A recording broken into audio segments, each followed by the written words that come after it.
ಪ್ರಪಂಚ ಜನಸಂಖ್ಯೆಯಲ್ಲಿ ಅತ್ಯಧಿಕವಾಗಿ ವಿಶ್ವಸಿಸುವ ಏಕೈಕ ಗ್ರಂಥ ಬೈಬಲ್. ಪ್ರಪಂಚ ಚರಿತ್ರೆಯ ಉಗಮಸ್ಥಾನ ಬೈಬಲ್. ಸಕಲ ಶಾಸ್ತ್ರಗಳಿಗಿಂತ ಮಿಗಿಲಾದದ್ದು ಬೈಬಲ್. ಮಾನವ ಜೀವಿತವನ್ನು ಪ್ರಭಾವಗೊಳಿಸಿ ಎಷ್ಟೋ ಮಹನೀಯರಿಗೆ ಮಾರ್ಗದರ್ಶನವಾಗಿ ನಿಂತದ್ದು ಬೈಬಲ್.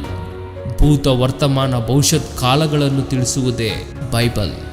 ಪ್ರತಿ ಜೀವಿಗಳ ಜನನ ಮರಣವನ್ನಷ್ಟೇ ಅಲ್ಲದೆ ಮರಣದ ನಂತರ ಸಂಭವಿಸುವ ಸಂಗತಿಗಳನ್ನು ತಿಳಿಸಿದ ಏಕೈಕ ಗ್ರಂಥ ಬೈಬಲ್. ಈ ಪ್ರಕೃತಿಯಲ್ಲಿರುವ ಸಮಸ್ತ ಜೀವಕೋಟಿ ಜನನವನ್ನಷ್ಟೇ ಅಲ್ಲದೆ ಅಂಚುಗಳಿಲ್ಲದ ಮಹಾವಿಶ್ವದ ಪ್ರಾರಂಭ ಮತ್ತು ವಿಶ್ವದ ಅಂತ್ಯವನ್ನು ತಿಳಿಸಿದ ಮಹಾವಿಜ್ಞಾನ ಗ್ರಂಥ ಬೈಬಲ್. ಇಷ್ಟೊಂದು ಅಮೂಲ್ಯವಾದ ಬೈಬಲ್ ಹೇಗೆ ಬಂತು? ಯಾರು ಬರೆದರು? ಯಾರು ಬರೆಸಿದರು? ಇಷ್ಟಕ್ಕೂ ಬೈಬಲ್ ಅಂದರೆ ಏನು? ಬೈಬಲ್ ಅಂದರೆ basic information before leaving earth, ಅಂದರೆ ಭೂಮಿಯನ್ನು ಬಿಟ್ಟು ಹೋಗುವಷ್ಟರಲ್ಲಿ ತಿಳಿಯಬೇಕಾದ ಪ್ರಾಥಮಿಕ ಸಮಾಚಾರ ಎಂದು ಹೇಳಬಹುದು. ಬೈಬಲ್ ಅನ್ನುವ ಪದ ಬಿಬ್ಲಾಸ್ ಎಂಬ ಗ್ರೀಕ್ ಪದದಿಂದ ಬಂದದ್ದು. ಬಿಬ್ಲಾಸ್ ಅಂದರೆ ಪುಸ್ತಕ ಅಥವಾ ಪುಸ್ತಕಗಳ ಸಮುದಾಯವೆಂದರ್ಥ. ಬೈಬಲ್ನಲ್ಲಿ ಒಟ್ಟು 66 ಪುಸ್ತಕಗಳಿವೆ. ಅದರಲ್ಲಿ 2 ಒಡಂಬಡಿಕೆಗಳಿವೆ. ಮೊದಲನೆಯದು ಹಳೆಯ ಒಡಂಬಡಿಕೆ, 39 ಪುಸ್ತಕಗಳನ್ನೊಳಗೊಂಡಿದೆ. ಎರಡನೆಯದು ಹೊಸ ಒಡಂಬಡಿಕೆ, 27 ಪುಸ್ತಕಗಳನ್ನೊಳಗೊಂಡಿದೆ. ಬೈಬಲನ್ನು ಸುಮಾರು 42 ಮಂದಿ ಭಕ್ತರು ಬೇರೆ ಬೇರೆ ಕಾಲದಲ್ಲಿ ಪರಿಶುದ್ಧಾತ್ಮನ ಪ್ರೇರಣೆಯಿಂದ ಆಸಿಯಾ, ಯುರೋಪ್, ಆಫ್ರಿಕಾ ಖಂಡಗಳಲ್ಲಿ ಬರೆದರು. ಬೈಬಲನ್ನು ಬರೆಯುವುದಕ್ಕೆ ಸುಮಾರು 1600 ವರ್ಷಗಳ ಕಾಲ ಹಿಡಿಯಿತು. ಈ ಗ್ರಂಥದಲ್ಲಿ ದೇವರ ಮನಸ್ಸು, ಪ್ರಲಾಪ, ರೋದನೆ, ಆನಂದ, ದುಃಖ, ಕೋಪ ಮತ್ತು ದೇವರ ಪ್ರೀತಿಯನ್ನು ನಮಗೆ ತಿಳಿಸಿದ್ದಾರೆ. ಮನುಷ್ಯರೇ ತಿರುಗಿ ಬನ್ನಿ ಎಂಬ ಪರಲೋಕದ ಆಹ್ವಾನಕರಿಯನ್ನು ಬರೆಸಿದ್ದಾರೆ. ಬೈಬಲನ್ನು ಸ್ವರ್ಗಲೇಖೆಯಾಗಿ ವರ್ಣಿಸಬಹುದು. ಬೈಬಲ್ ಗ್ರಂಥದಲ್ಲಿನ ಸಾರಾಂಶವನ್ನು ನಮ್ಮ ಪೀಳಿಗೆಗೆ ತಲುಪಿಸುವ ನಿಟ್ಟಿನಲ್ಲಿ ತಮ್ಮ ಪ್ರಾಣವನ್ನು ಸಹ ಲೆಕ್ಕಿಸದೆ ತಮ್ಮ ಜೀವಿತಗಳನ್ನು ತ್ಯಾಗ ಮಾಡಿದರು. ಅದಕ್ಕೆ ಮೋಶೆಯ ಜೀವನವೇ ಬಹುದೊಡ್ಡ ಉದಾಹರಣೆ. ಯೆರೆಮೀಯನ ಕಾಲದಲ್ಲಿ ಹಳೆ ಒಡಂಬಡಿಕೆಯ ಕೆಲವು ಪ್ರತಿಗಳನ್ನು ಯೂದಾರಾಜನಾದ ಯೆಹೋಯಾಕೀಮನು ಸುಟ್ಟು ಹಾಕಿದನು. ತನ್ನ ಮನದಲ್ಲಿ ನೊಂದಂತ ನಮ್ಮ ತಂದೆಯಾದ ದೇವರು ಪುನಃ ನೇರಿಯನ ಮಗನಾದ ಬಾರಾಕನಿಂದ ಯೆರೆಮೀಯನ ಮಾತುಗಳ ಮುಖಾಂತರ ಬರೆಸಿದನು. ಜಬದಾಯನ ಕುಮಾರನಾದ ಯೋಹಾನ ಬೈಬಲ್ನಲ್ಲಿರುವ ಯೋಹಾನ್ ಸುವಾರ್ತೆ, ಯೋಹಾನ್ ಬರೆದ ಮೊದಲನೇ ಪತ್ರಿಕೆ, ಎರಡನೇ ಪತ್ರಿಕೆ, ಮೂರನೆಯ ಪತ್ರಿಕೆ ಜೊತೆ ಪ್ರಕಟಣೆ ಗ್ರಂಥವನ್ನು ಸಹ ಬರೆದರು.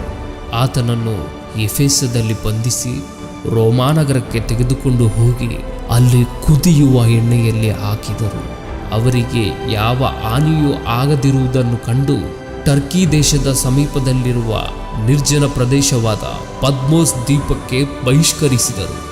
ವೃದ್ಧರಾಗಿದ್ದ ಯೋಹಾನನು ಅಲ್ಲಿ ಪ್ರಕಟಣೆ ಗ್ರಂಥವನ್ನು ಬರೆದರು. ಸೀಮೋನ ಪೇತ್ರನವರು ಪೇತ್ರನ ಮೊದಲನೇ ಪತ್ರಿಕೆ, ಪೇತ್ರನ ಎರಡನೇ ಪತ್ರಿಕೆಗಳನ್ನು ಬರೆದರು. ಪೇತ್ರನವರನ್ನು ಮೈನರ್ ಡೆನ್ ಎನ್ನುವ ಜೈಲಿನಲ್ಲಿ 6 ತಿಂಗಳುಗಳ ಕಾಲ ಬಂಧಿಸಿ ನಂತರ ತಲೆ ಕೆಳಗೆ ಶಿಲುಬೆಗೆ ಹಾಕಿ ಕೊಂದರು. ಬರ್ತಲೋಮಯನನ್ನು ಬದುಕಿರುವಾಗಲೇ ತನ್ನ ಚರ್ಮವನ್ನು ಸುಲಿದು ಆತನಿಗೆ ಚಿತ್ರಹಿಂಸೆಯನ್ನು ಕೊಟ್ಟು ಸಾಯಿಸಿದರು. ಯಾಕೋಬ ಪತ್ರಿಕೆಯನ್ನು ಯೇಸು ಕ್ರಿಸ್ತನ ಸಹೋದರನಾದ ಯಾಕೋಬನು ಬರೆದನು. ಈತನನ್ನು ಯೆರೂಸಲೇಮಿನ ದಕ್ಷಿಣ ಪ್ರಾಕಾರದಿಂದ ಕೆಳಗಡೆ ತಳ್ಳಿದರು. ಆದರೂ ಆತನು ಪ್ರಾಣದಿಂದಿರುವುದನ್ನು ಕಂಡು ದೊಣ್ಣೆಗಳಿಂದ ತಲೆಯ ಮೇಲೆ ಹೊಡೆದು ಗರಗಸದಿಂದ ತುಂಡು ತುಂಡಾಗಿ ಕತ್ತರಿಸಿ ಹಾಕಿದರು. ಕಾನಾನ್ಯನಾದ ಸೀಮೋನನನ್ನು ಸಹ ಗರಗಸದಿಂದ ಕೊಯ್ದು ಕೊಂದರು. ಹಾಗೆಯೇ ಪ್ರವಾದಿಗಳು, ನ್ಯಾಯಾಧಿಪತಿಗಳು, ರಾಜರು, ಅಪೋಸ್ತಲರು, ಭಕ್ತರ ಮುಖಾಂತರ ದೇವರು ತನ್ನ ಮನಸ್ಸಿನಲ್ಲಿರುವ ಪ್ರತಿಯೊಂದು ಮಾತನ್ನು ಬರೆಸಿದರು. ಇವರೆಲ್ಲ ತಮ್ಮ ಜೀವಿತವನ್ನು ತ್ಯಾಗ ಮಾಡಿದರು. ಕಲ್ಲುಗಳಿಂದ ಒಡೆಯಲ್ಪಟ್ಟು, ಗರಗಸದಿಂದ ಕೊಯ್ಯಲ್ಪಟ್ಟು, ಶೋಧನೆಗಳಿಗೊಳಗಾಗಿ, ಖಡ್ಗದಿಂದ ಹತರಾಗಿ, ಕುರಿ ಚರ್ಮಗಳನ್ನು, ಮೇಕೆ ಚರ್ಮಗಳನ್ನು ಧರಿಸಿಕೊಂಡು, ದರಿದ್ರತೆಯಲ್ಲಿದ್ದು ಕೊರತೆಯಲ್ಲಿದ್ದು ಶ್ರಮೆ ಹೊಂದಿ ಹಿಂಸೆ ಹೊಂದಿ ಎಲ್ಲವನ್ನೂ ಬಿಟ್ಟು ಅಡವಿಯಲ್ಲಿ ಜಂತುಗಳ ಮಧ್ಯದಲ್ಲಿದ್ದು ಬೆಟ್ಟಗಳಲ್ಲಿ ಗುಹೆಗಳಲ್ಲಿ ಸಂಚರಿಸುತ್ತಾ ಆತ್ಮನ ಮೂಲಕ ತಮ್ಮ ಬದುಕನ್ನೇ ನಿಮ್ಮ ಕೈಯಲ್ಲಿಟ್ಟಿದ್ದಾರಲ್ಲವೇ? ಯೇಸು ಕ್ರಿಸ್ತರ ಶಿಲುಬೆಯ ತ್ಯಾಗ, ಸ್ಟೆಫೆನನ ಪ್ರಾಣತ್ಯಾಗ, ಅಪೋಸ್ತಲರ ಶ್ರಮೆ, ಹತವಾದವರ ಜೀವಿತ ಕಣ್ಣೀರ ಘೋಷೆ ಇವೆಲ್ಲ ತಂದೆಯ ವೇದನೆಯ ನಿದರ್ಶನ ಅಲ್ಲಂತೀರಾ? ಅವರ ಶ್ರಮೆ ತ್ಯಾಗದ ಮುಖಾಂತರ ಈ ಗ್ರಂಥ ನಮ್ಮ ಕೈಗೆ ಸೇರಿರುವುದು ನಿಜ ಅಲ್ಲಂತೀರಾ? ಆಗಿನ ಕಾಲದಲ್ಲಿ ಕಾಗದಗಳು ಇರದ ಕಾರಣ ಕಲ್ಲಿನ ಹಲಿಗೆಗಳ ಮೇಲೆ, ಪ್ಯಾಪಿರಸ್ ಎಲೆಗಳ ಮೇಲೆ, ಪ್ರಾಣಿಗಳ ಚರ್ಮದ ಮೇಲೆ ಬರೆದು ಅದನ್ನು ಗ್ರಂಥದ ಸುರುಳಿಯ ರೂಪದಲ್ಲಿ ಭದ್ರಪಡಿಸುತ್ತಿದ್ದರು. ಪ್ರಾಣಿಗಳ ಚರ್ಮದ ಮೇಲೆ ದೇವರ ಮಾತುಗಳನ್ನು ಬರೆಯಬಹುದು, ಆದರೆ ಅದು ತುಂಬ ಕಷ್ಟದಿಂದ ಕೂಡಿದ ಕೆಲಸ. ಹಾಗೆ ಮಾಡಬೇಕಾದರೆ ಎಷ್ಟೋ ಜನರು ಪ್ರಯಾಸ ಪಡೆದಿದ್ದರೆ ಹೊರತು ಆ ದಿನಗಳಲ್ಲಿ ಸಾಧ್ಯವಾಗುತ್ತಿರಲಿಲ್ಲ. ಒಂದು ಪ್ರಾಣಿಯನ್ನು ಕೊಂದು ಅದರ ಚರ್ಮವನ್ನು ಒಣಗಿಸಿ ಅದನ್ನು ಸ್ವಚ್ಛಪಡಿಸಿ ಆ ಚರ್ಮವನ್ನು ಗ್ರಂಥದ ರಚನೆಗೆ ಅನುಗುಣವಾಗಿ ಸಿದ್ಧ ಮಾಡಬೇಕು. ಒಂದು ಪ್ರಾಣಿಯ ಚರ್ಮದ ಮೇಲೆ ಕೇವಲ 10 ವಚನಗಳನ್ನು ಬರೆಯಲು ಸಾಧ್ಯವಾಗುತ್ತಿತ್ತು. ಹಾಗಾದರೆ 66 ಪುಸ್ತಕಗಳು ಬರೆಯಲು ಎಷ್ಟು ಪ್ರಾಣಿಗಳ ಚರ್ಮ ಬೇಕೋ ಆಲೋಚಿಸಿ. ಎಷ್ಟೋ ಮಂದಿ ಪರಿಶುದ್ಧ ಗ್ರಂಥವನ್ನು ಮುತ್ತಿ ಹಾಕಲು ನೋಡಿದರು. ಈ ಗ್ರಂಥ ತನ್ನ ಮಕ್ಕಳಾದ ನಮ್ಮ ಬಳಿಗೆ ಸೇರಲು ಆ ತಂದೆಯ ಇಷ್ಟ, ಪ್ರೀತಿ, ಆತನ ಮನಸ್ಸು ನೀವು ನಾನು ತಿಳಿದುಕೊಳ್ಳುವುದಕ್ಕೋಸ್ಕರ ಬೆಟ್ಟಗಳಲ್ಲಿ, ಗುಹೆಗಳಲ್ಲಿ, ಮಣ್ಣಿನ ಪಾತ್ರೆಗಳಲ್ಲಿ ಭದ್ರಪಡಿಸಿ ಶತ್ರುಗಳ ಕೈಗೆ ಸಿಗದಂತೆ ಪ್ರಣಾಳಿಕೆಯನ್ನು ಸಿದ್ಧಪಡಿಸಿದರು ನಮ್ಮ ತಂದೆಯಾದ ದೇವರು. ಬೈಬಲ್ನ ಪ್ರತಿಗಳು ಮೃತ ಸಮುದ್ರ ಬಳಿ ಇರುವ ಕುಮ್ರಾನ್ ಗುಹೆಯಲ್ಲಿ ದೊರಕಿದವು. ಹಾಗೆಯೇ ಈಜಿಪ್ಟ್ನ ಅಲೆಕ್ಸಾಂಡ್ರಿಯಾ ಸಮೀಪದಲ್ಲಿರುವ ಸೇಂಟ್ ಕ್ಯಾಥೋಲಿಕ್ ಚರ್ಚ್ನಲ್ಲಿ ದೊರಕಿದವು. ಇವು ಚರ್ಮದ ಸುರುಳಿಯಲ್ಲಿ, ಮಣ್ಣಿನ ಪಾತ್ರೆಗಳಲ್ಲಿ ದೊರಕಿದವು. ಬೈಬಲನ್ನು ಸಂಪೂರ್ಣವಾಗಿ ಬರೆಯಬೇಕಾದರೆ ಕೈ ಬರಹದಿಂದ ಹೊಸದಾಗಿ ಪ್ರತಿಗಳನ್ನು ಬರೆದುಕೊಳ್ಳಬೇಕು. ಅದು ಅಷ್ಟು ಸುಲಭವಾಗಿ ಒಂದೇ ದಿನದಲ್ಲಿ ಮುಗಿಯುವ ಕೆಲಸವಲ್ಲ. ಪೂರ್ವದಲ್ಲಿ ಸ್ಕೇಟ್ಸ್ ಎನ್ನುವವರು ಕೈ ಬರಹದಿಂದ ಪ್ರತಿಗಳನ್ನು ಬರೆಯುತ್ತಿದ್ದರು. ಕ್ರಿಸ್ತಪೂರ್ವ 2ನೇ ಶತಮಾನದಲ್ಲಿ ಹಳೆ ಒಡಂಬಡಿಕೆಯನ್ನು ಮತ್ತು ಕ್ರಿಸ್ತಶಕ 50ರಿಂದ 100 ವರ್ಷಗಳ ನಡುವೆ ಹೊಸ ಒಡಂಬಡಿಕೆಯನ್ನು ಸಂಪೂರ್ಣವಾಗಿ ಭಕ್ತರ ಮುಖಾಂತರ ಬರೆಯಲ್ಪಟ್ಟಿತು. ಕ್ರಿಸ್ತಶಕ 383ರಲ್ಲಿ ಜೆರೋಮ್ ಎಂಬ ಭಕ್ತನು ಲ್ಯಾಟಿನ್ ಭಾಷೆಯಲ್ಲಿ ಮೊಟ್ಟ ಮೊದಲ ಬಾರಿಗೆ ಅನುವಾದ ಮಾಡಿದರು. ಆನಂತರ ಕ್ಯಾಪ್ಟಿಕ್ ಸಿರಿಯಾ ಭಾಷೆಗಳಿಗೂ ಅನುವಾದಿಸಿದರು. ಕ್ರಿಸ್ತಶಕ 1384ರಲ್ಲಿ ಜಾನ್ ವಿಕ್ಲೇಫ್ ಮೊಟ್ಟ ಮೊದಲ ಬಾರಿಗೆ ಬೈಬಲನ್ನು ಇಂಗ್ಲಿಷ್ ಭಾಷೆಗೆ ಕೈ ಬರಹದಿಂದ ಅನುವಾದಿಸಿದರು. ಈ ವಿಷಯದಲ್ಲಿ ಆತನನ್ನು ಪ್ರೋತ್ಸಾಹಿಸದೆ, ಗರ್ವಿಸದೆ ಆತನನ್ನು ಬಂಧಿಸಿ ಸಜೀವವಾಗಿ ಸುಟ್ಟು ಬಿಟ್ಟರು. ಆತನನ್ನು ಸಜೀವ ದಹನ ಮಾಡಿ ಅವರ ಬೂದಿಯನ್ನು, ಮೂಳೆಗಳನ್ನು ಸಮುದ್ರದಲ್ಲಿ ಹಾಕಿಬಿಟ್ಟರು. ಕ್ರಿಸ್ತಶಕ 1400ರಲ್ಲಿ ಜಾನ್ ಗುಟನ್ಬರ್ಗ್ ಒಬ್ಬ ಕಾರಣ ಜನ್ಮನಾಗಿ ಹುಟ್ಟಿ ಅಚ್ಚು ಯಂತ್ರವನ್ನು ಕ್ರಿಸ್ತಶಕ 1450ರಲ್ಲಿ ಕಂಡುಹಿಡಿದನು. ಮುದ್ರಣ ಯಂತ್ರವನ್ನು ಕಂಡುಹಿಡಿದ ಮೇಲೆ ಮುದ್ರಿಸಲ್ಪಟ್ಟ ಮೊಟ್ಟ ಮೊದಲ ಪುಸ್ತಕ ಸತ್ಯವೇದ. ಕ್ರಿಸ್ತಶಕ 1522ರಲ್ಲಿ ಮಾರ್ಟಿನ್ ಲೂಥರ್ ಬೈಬಲನ್ನು ಜರ್ಮನಿ ಭಾಷೆಗೆ ಅನುವಾದಿಸಿದರು. ಕ್ರಿಸ್ತಶಕ 1526ರಲ್ಲಿ ವಿಲಿಯಂ ಟಿಂಡೇಲ್ ಹೊಸ ಒಡಂಬಡಿಕೆಯನ್ನು ಇಂಗ್ಲಿಷ್ ಭಾಷೆಗೆ ಅನುವಾದಿಸಿದರು. ಆಗ ಕಿಂಗ್ ಹೆನ್ರಿ VIII ಮುದ್ರಿಸಲು ಅನುಮತಿ ಕೊಡಲಿಲ್ಲವಾದದ್ದರಿಂದ ಜರ್ಮನಿಗೆ ಹೋಗಿ ಅಲ್ಲಿ ಮುದ್ರಿಸಿ ರಹಸ್ಯವಾಗಿ ಇಂಗ್ಲೆಂಡ್ಗೆ ಆಮದು ಮಾಡಿಕೊಳ್ಳುತ್ತಿದ್ದರು. ಈ ರೀತಿ ಮಾಡಿದ್ದರಿಂದ ಆತನನ್ನು ಕ್ರಿಸ್ತಶಕ 1536ರಲ್ಲಿ ಕೊಳುವೆಯಲ್ಲಿ ಸಜೀವ ದಹನ ಮಾಡಿದರು. ಆ ದಿನಗಳಲ್ಲಿ ಬೈಬಲನ್ನು ಯಾರು ಮನೆಗಳಲ್ಲಿ ಇಟ್ಟುಕೊಳ್ಳಬಾರದು. ಒಂದು ವೇಳೆ ರಹಸ್ಯವಾಗಿ ಇಟ್ಟುಕೊಂಡರೆ ಶಿಕ್ಷೆಗೆ ಅರ್ಹರಾಗುವರು ಎಂಬ ರಾಜಾಜ್ಞೆ ಇತ್ತು. ಸಾಮಾನ್ಯರಿಗೆ ಎಟುಕದ ದ್ರಾಕ್ಷಿಯಾಗಿ ಉಳಿಯಿತು ಬೈಬಲ್. ಟಿಂಡೆಲ್ ಅಗ್ನಿಯಲ್ಲಿ ಸಾಯೋದಕ್ಕಿಂತ ಮುಂಚೆ, Lord, open the King of England's eyes. ಓ ಪ್ರಭುವೇ, ಇಂಗ್ಲೆಂಡ್ ರಾಜನ ಕಣ್ಣು ತೆರೆಯಿರಿ ಎಂದು ಪ್ರಾರ್ಥಿಸಿದನು. ಆ ವರ್ಷ ಕಳೆದ ನಂತರ, ಅಂದರೆ ಕ್ರಿಸ್ತಶಕ 1537ರಲ್ಲಿ ಜಾನ್ ರೋಗಸ್ ಎಂಬ ವ್ಯಕ್ತಿ ಕಿಂಗ್ ಹೆನ್ರಿ ಅನುಮತಿಯಿಂದ ಅಧಿಕೃತವಾಗಿ ಬೈಬಲನ್ನು ಇಂಗ್ಲಿಷ್ ಭಾಷೆಗೆ ಮುದ್ರಿಸಿದರು. ಕ್ರಿಸ್ತಶಕ 1605ರಲ್ಲಿ ಸ್ಕಾಟ್ಲೆಂಡ್ನ ಕಿಂಗ್ ಜೇಮ್ಸ್ 54 ಮಂದಿಯನ್ನು 6 ಗುಂಪುಗಳಾಗಿ ವಿಭಜಿಸಿ ತನ್ನ ನೇತೃತ್ವದಲ್ಲಿ 1611ರಲ್ಲಿ ಬೈಬಲನ್ನು ಮುದ್ರಿಸಿದರು. ಇದನ್ನು ಕಿಂಗ್ ಜೇಮ್ಸ್ ವರ್ಷನ್ ಎಂದು ಕರೆಯುತ್ತಾರೆ. ಆ ಬೈಬಲ್ ನಮ್ಮೆಲ್ಲರ ಬಳಿ ಬರಬೇಕಾದರೆ ಮಿಷನರಿಗಳ ಪ್ರಯಾಸ ಬಹಳವಿದೆ. ದೇವರ ಮೂಲಕ ಏರ್ಪಡಿಸಲ್ಪಟ್ಟ ವಿಲಿಯಂ ಕೇರಿ ಎಂಬ ವ್ಯಕ್ತಿ 4 ತಿಂಗಳುಗಳ ಕಾಲ ಹಡಗು ಪ್ರಯಾಣ ಮಾಡಿ ನಮ್ಮ ಭಾರತ ದೇಶಕ್ಕೆ ಕ್ರಿಸ್ತಶಕ 1793ರಲ್ಲಿ ಬಂದರು. ಬೆಂಗಾಲ್ನ ಸಿರಂಪುರ್ನಲ್ಲಿ ಪ್ರಿಂಟಿಂಗ್ ಪ್ರೆಸ್ ಅನ್ನು ಆರಂಭ ಮಾಡಿ ಬ್ಯಾಪ್ಟಿಸ್ಟ್ ಮಿಷನರಿಯನ್ನು ಸ್ಥಾಪಿಸಿ 36 ವರ್ಷಗಳ ಕಾಲ ಭಾರತ ದೇಶದಲ್ಲಿದ್ದು ಬೆಂಗಾಳಿ ಭಾಷೆಯನ್ನು ಓದುವುದನ್ನು ಬರೆಯುವುದನ್ನು ಕಲಿತುಕೊಂಡರು. ಹಾಗೆಯೇ 44 ಭಾಷೆಗಳನ್ನು ಕಲಿತುಕೊಂಡರು.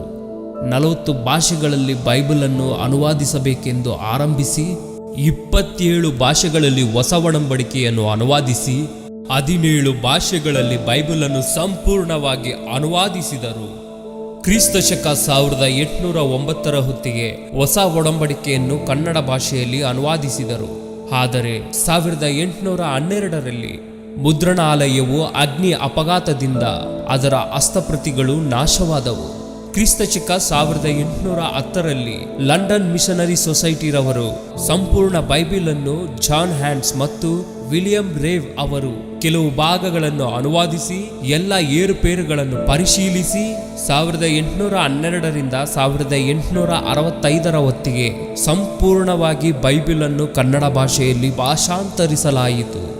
ಈ ಭಕ್ತರ ಶ್ರಮೆ ಪ್ರಾಣ ತ್ಯಾಗದ ಮೂಲಕ ನಿಮ್ಮೆಲ್ಲರ ಕೈಗೆ ಸೇರಿದ ಗ್ರಂಥವನ್ನು ನಿನಗೆ ಕೊಟ್ಟ ಸಮಯದಲ್ಲಿ ಓದುತ್ತಿದ್ದೀಯಾ? ಹಾಗಾದರೆ ಒಂದು ಸಾರಿ ಬೈಬಲ್ ತೆರೆದು ಓದಿರಿ. ಯೆಹೆಜ್ಕೇಲರು ಹೇಳಿದ ಮಾತು ಕೇಳಿದರೆ ನಮ್ಮ ಹೃದಯ ಒಡೆಯಲೇಬೇಕು. ಆತನು ನೋಡುತ್ತಿರುವಾಗ ಗ್ರಂಥವನ್ನು ಹಿಡಿದುಕೊಂಡ ಒಂದು ಕೈ ಅವರಿಗೆ ಕಾಣಿಸಿತು. ಅದರ ಒಳಗೆ ಹೊರಗೆ ವಿಲಾಪ, ದುಃಖ, ರೋದನೆ, ಮನೋವೇದನೆ ಎಂದು ಬರೆಯಲ್ಪಟ್ಟಿದೆ. ಅದು ನಮ್ಮ ತಂದೆಯಾದ ದೇವರ ಮನಸ್ಸೆಂದು ಎಷ್ಟು ಜನರಿಗೆ ಗೊತ್ತು? ಪ್ರಕಟಣೆ ಗ್ರಂಥವನ್ನು ಬರೆಯುವ ಯೋಹಾನರಿಗೆ 7 ಮುದ್ರೆಗಳಿಂದ ಗಟ್ಟಿಯಾಗಿ ಮುದ್ರಿಸಲ್ಪಟ್ಟ ಒಂದು ಗ್ರಂಥವು ಕಾಣಿಸಿತು. ಅದನ್ನು ಬಿಚ್ಚುವುದಕ್ಕಾಗಲಿ ನೋಡುವುದಕ್ಕಾಗಲಿ ಯಾರಿಗೂ ಶಕ್ತಿ ಇಲ್ಲದೆ ಹೋಯಿತು. ಆ ಗ್ರಂಥವನ್ನು ತೆರೆಯದಿದ್ದರೆ ನಮ್ಮ ಬಳಿಗೆ ಆ ಗ್ರಂಥವು ಬರಲು ಸಾಧ್ಯವೇ ಇಲ್ಲ. ಅಯ್ಯೋ, ಅಂತಹ ಯೋಧನು ಯಾರೂ ಇಲ್ವಾ? ಆ ಗ್ರಂಥವನ್ನು ಬಿಚ್ಚುವ ವೀರನು ಯಾರೂ ಇಲ್ವಾ? ಯೋಹಾನರು ಬಹಳ ದುಃಖದಿಂದ ಅತ್ತರು. ಅಂಥ ಸಮಯದಲ್ಲಿ ಯಾವ ಪಾಪ ಮಾಡದಿರುವ, ಕಲ್ಮಶವಿಲ್ಲದ, ಪವಿತ್ರನು, ಪರಿಶುದ್ಧನು, ಯೂದಾ ಗೋತ್ರದ ಸಿಂಹನಾದ ಯೇಸು ಕ್ರಿಸ್ತನೊಬ್ಬರೇ ಆ ಗ್ರಂಥವನ್ನು ತೆರೆಯಲು ಜಯ ಹೊಂದಿದರು. ಅಂತಹ ಪರಿಶುದ್ಧವಾದ ಪವಿತ್ರವಾದ ಸತ್ಯವೇದ ಗ್ರಂಥವು ನಿನ್ನ ಬಳಿಗೆ ಬಂದರೆ ನೀನು ಏನು ಮಾಡ್ತಿದ್ದೀಯಾ? ಆರಾಧನೆಯ ಸಮಯದಲ್ಲಿ ಕವರ್ ಓಪನ್ ಮಾಡಿ ಆರಾಧನೆ ಮುಗಿದ ಕೂಡಲೇ ಕವರ್ ಆಗ್ತಿದೀಯಾ? ಭಾನುವಾರ ಆರಾಧನೆ ಮುಗಿದ ಕೂಡಲೇ ಬೈಬಲನ್ನು ಮನೆಯಲ್ಲಿ ಎಲ್ಲೋ ಬಿಟ್ಟು ಬಿಡುತ್ತೀರಿ. ಮತ್ತೆ ಭಾನುವಾರ ಬರುವುದರೊಳಗೆ ಅದು ಧೂಳು ಹಿಡಿಯಲೇಬೇಕು. ಭಾನುವಾರ ಬೈಬಲನ್ನು ತೆಗೆದು ಅದರ ಮೇಲಿರುವ ಧೂಳನ್ನು ಉಫ್ ಎಂದು ಊದಲೇಬೇಕು. ರೋಗಗಳು ಬಂದರೆ ಬೈಬಲ್ ತೆಗೆದು ಒಂದು ಅಧ್ಯಾಯವನ್ನು ಓದಿ ಎಲ್ಲೋ ಹಾಕಿಬಿಡ್ತೀಯ. ಬೈಬಲ್ ಪಕ್ಕದಲ್ಲಿ ಇದ್ದರೆ ಸಾವು ದೆವ್ವ ಎರಡೂ ಬರುವುದಿಲ್ಲ ಅಂತ ಪಕ್ಕದಲ್ಲಿ ಇಟ್ಟುಕೊಂಡು ಮಲಗ್ತಾರೆ. ನಿದ್ದೆ ಬಂದಿಲ್ಲ ಅಂದರೆ ತಲೆ ದಿಂಬಾಗಿ ಬೈಬಲ್ ಬದಲಾಗಿದೆ. ಬೈಬಲ್ನಲ್ಲಿರುವ ಮಾತುಗಳನ್ನು ತಲೆಯಲ್ಲಿಟ್ಟುಕೊಂಡು ಬದುಕಬೇಕೆಂದೇಳಿದ್ದಾನೆ ಹೊರತು ತಲೆಯ ಕೆಳಗೆ ಇಟ್ಟುಕೊಂಡು ಮಲಗಬೇಕೆಂತೇಳಿಲ್ಲ.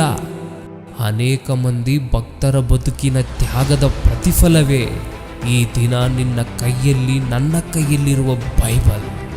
ಇದನ್ನು ತಿಳಿಯದವರು, ತಿಳಿದರೂ ಅರ್ಥ ಮಾಡಿಕೊಳ್ಳದವರು, ಕೆಟ್ಟ ಸಂತತಿಯವರು, ಮೂರ್ಖರು, ದುರ್ಮಾರ್ಗಿಗಳು ಬೈಬಲನ್ನು ಬಾತ್ರೂಮ್ನಲ್ಲಿ ಬಿಸಾಡಿ ತಮ್ಮ ದುರ್ಮಾರ್ಗತನವನ್ನು ಪ್ರಕಟಿಸಿಕೊಂಡಿದ್ದಾರೆ. ಇನ್ನು ಕೆಲವರು ಮತೋನ್ಮಾದಿಗಳು ಬೈಬಲ್ ಅನ್ನು ಸುಟ್ಟಾಕುತ್ತಿದ್ದಾರೆ. ಅವರು ಸುಡುತ್ತಿರುವುದು ಬೈಬಲ್ ಗ್ರಂಥವನ್ನಲ್ಲ, ಪರಿಶುದ್ಧನಾದ ನಮ್ಮ ತಂದೆಯಾದ ದೇವರ ಮನಸ್ಸನ್ನು. ಅಗ್ರರಾಜ್ಯವಾಗಿ ಕರೆಯಲ್ಪಡುತ್ತಿರುವ ಅಮೆರಿಕ, ಕ್ಯಾಲಿಫೋರ್ನಿಯಾ ಬೈಬಲ್ ಅನ್ನು ನಿಷೇಧಿಸಬೇಕೆಂದು ಕಾನೂನು ತರಬೇಕೆಂದು ಆಲೋಚಿಸಿದರು. ಇದನ್ನು ನೋಡಿ ಸಹಿಸದ ಪ್ರಕೃತಿಯ ಉಗ್ರರೂಪದ ರುಚಿಯನ್ನು ನೋಡಿದರು. ಇದರ ಪ್ರತಿಫಲವಾಗಿ ಹಲವು ದಿನಗಳ ಕಾಲ ಕ್ಯಾಲಿಫೋರ್ನಿಯಾ ಭಯಂಕರವಾಗಿ ಅಗ್ನಿಯಿಂದ ಸುಡಲ್ಪಟ್ಟಿತು. ಇಷ್ಟು ದುಷ್ಟತ್ವವನ್ನು ನೋಡಿದರೂ ದೇವರು ಏನು ಮಾಡದೆ ಸುಮ್ಮನೆ ಇದ್ದ ಹಾಗೆ ಕಾಣಿಸುತ್ತಿದ್ದಾರಾ? ದೇವರು ಇನ್ನೂ ಅವಕಾಶ ಕೊಡುತ್ತಿದ್ದಾರೆ ನೀನು ಮಾರ್ಪಡಲೆಂದು. ಯಾಕೆಂದರೆ ದೇವರು ಪ್ರೀತಿ ಸ್ವರೂಪನಾದದ್ದರಿಂದ. ಜನರಿಗೆ ತಿಳಿಯಬೇಕಾದಂಥ ವಿಷಯ ಏನೆಂದರೆ, ದೇವರು ಪ್ರೀತಿ ಸ್ವರೂಪನಷ್ಟೇ ಅಲ್ಲ, ಆತನು ದಹಿಸುವ ಅಗ್ನಿ. ಶಿಕ್ಷಿಸುವ ಶಿಕ್ಷೆಗೆ ಭೂಮಿಯ ಮೇಲೆ ಬದುಕು ಕಳೆದುಕೊಂಡು ಸತ್ತ ನಂತರ ಆತ್ಮವು ನಿತ್ಯಾಗ್ನಿ ದಂಡನೆಗೆ ಗುರಿಯಾಗದೆ ಹೋಗದು. ಇಷ್ಟು ಅಮೂಲ್ಯವಾದ ಗ್ರಂಥವು ಕೈ ಜಾರಿ ಬಿದ್ದರೆ ಆ ಕಡೆ ಈ ಕಡೆ ಹೊಡೆದು ಪಕ್ಕದಲ್ಲಿ ಇಟ್ಕೊಳ್ತೀಯ.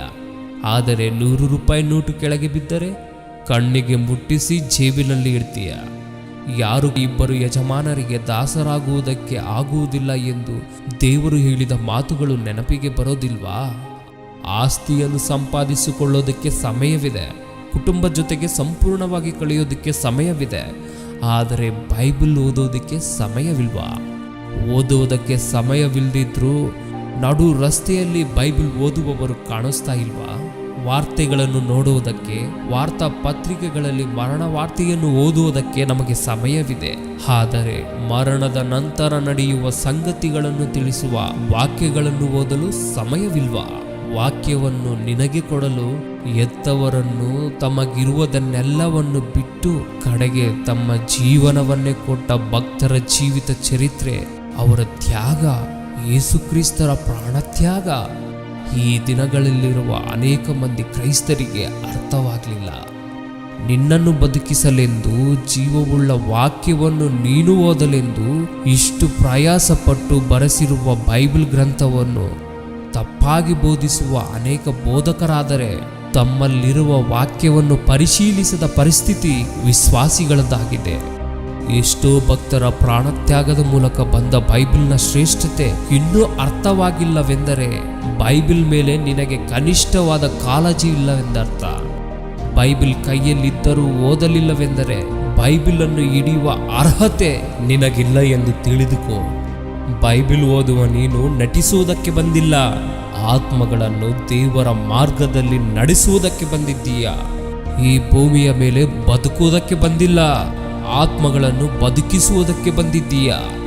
ಧನವೇ ಶಾಶ್ವತ ಅನ್ಕೊಂಡ್ರೆ ರಾಜ್ಯಾಧಿಕಾರವನ್ನು ಬಿಟ್ಟ ಮೋಶೆ, ಇದ್ದ ಆಸ್ತಿಯನ್ನು ಹೇಯವಾಗಿ ಎಣಿಸಿದ ಅಪೊಸ್ತಲರು, ತಮ್ಮ ಚರ ಸ್ಥಿರ ಆಸ್ತಿಗಳನ್ನು ಮಾರಿ ಎಲ್ಲರಿಗೂ ಸಮವಾಗಿ ಹಂಚಿದ 1ನೇ ಶತಮಾನದ ಕ್ರೈಸ್ತರು ವಾಕ್ಯವನ್ನೇ ನಿತ್ಯ ಸಂಪಾದನೆಯಾಗಿ ತಿಳಿದುಕೊಳ್ಳಲಿಲ್ಲವೇ?